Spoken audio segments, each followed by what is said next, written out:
নমস্কার বন্ধুরা, দীপিকার পাকশালাতে আপনাদের সকলকে স্বাগত জানাই। আবারও চলে এসেছি নতুন একটা রেসিপির সাথে।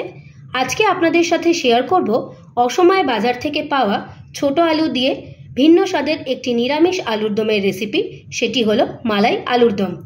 বাড়িতে থাকা কিছু বেসিক মশলা দিয়েই আপনারা এই আলুর দমের রেসিপিটি অনায়াসেই বাড়িতে বানিয়ে নিতে পারবেন। তো আসুন দেখে নেওয়া যাক আমার আজকের এই রেসিপিটি। প্রথমে আমি আলুগুলোকে ভালো করে ধুয়ে নিয়েছি। এবার এগুলোকে আমরা ভালো করে সেদ্ধ করে নেব। প্রথমে প্রেসার কুকারের মধ্যে আলুগুলোকে সেদ্ধ হওয়ার জন্য দিয়ে দেব। এবার এতে দেব পরিমাণ মতো জল, আর দেব সামান্য পরিমাণে একটু লবণ। আলু সেদ্ধ করার সময় আলুর মধ্যে একটু লবণ দিলে আলুর মধ্যেও কিন্তু একটা লবণের ভাব চলে আসবে, এতে খেতে কিন্তু আরো বেশি স্বাদ হবে। আলুগুলো খুব ভালো মতো সেদ্ধ হয়ে গেছে। এবার আমি আলুগুলো থেকে খোসা ছাড়িয়ে নেব। সমস্ত আলু থেকে ভালো মতো খোসা ছাড়িয়ে নিয়েছি। এবার আমরা এই আলুগুলোকে ভেজে নেব। আলুর দমের আলু ভেজে নেওয়ার জন্য প্রথমেই কড়াই দিয়েছি তেল। তেল ভালো মতো গরম হয়ে গেছে। সামান্য পরিমাণে একটু হলুদ গুঁড়ো, আর দেব লবণ। লবণ আর হলুদটাকে ভালো করে একটু তেলের সাথে মিশিয়ে নেব। এবার এর মধ্যে আগে থেকে সেদ্ধ করে রাখা আলুগুলোকে দিয়ে দেব। আপনারা চাইলে এই আলু ভাজার সময় আলুর মধ্যেও লবণ আর হলুদটাকে বেশ কিছুক্ষণের জন্য ম্যারিনেট করে নিয়ে তারপরেও আলুগুলোকে ভেজে নিতে পারেন। এবার আলুগুলোকে ভালো করে তেলের সাথে লাল লাল করে ভেজে নেব। আলুগুলো ভালো মতো লাল লাল করে ভাজা হয়ে গেছে। এবার এগুলোকে আমি তুলে নেব। মালাই আলুর দম বানানোর জন্য প্রথমে একটা মশলা তৈরি করে নেব।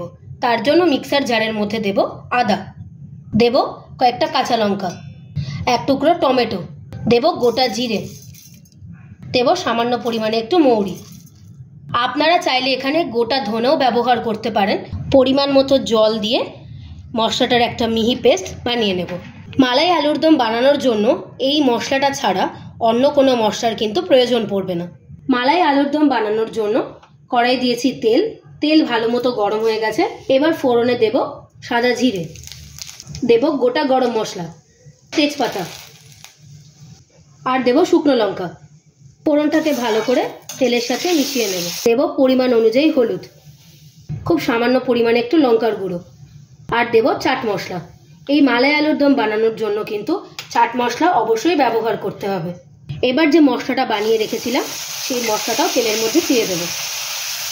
মশলাটা ভালো করে তেলের সাথে মিশিয়ে নেব এবং মশলাটা কিন্তু খুব ভালো মতো কষিয়ে নিতে হবে যতক্ষণ না পর্যন্ত মশলা থেকে তেল ছেড়ে আসছে। এবার এর মধ্যে দেব পরিমাণ মতো ধনে গুঁড়ো। যেহেতু আমার কাছে গোটা ধনে ছিল না, তাই জন্য আমি ধনে গুঁড়োটাই ব্যবহার করলাম। ধনে গুঁড়োটাকেও ভালো করে মশলার সাথে মিশিয়ে নেব।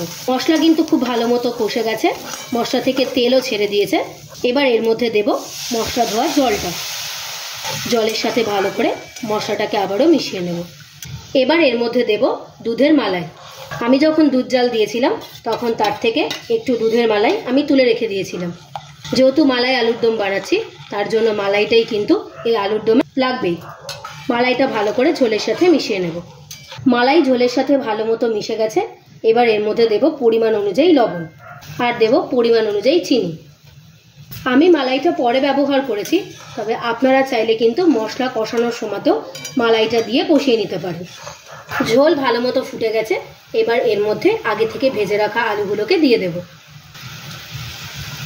এই মালাই আলুর দম বানাতে কিন্তু খুব বেশি মশলার প্রয়োজন নেই।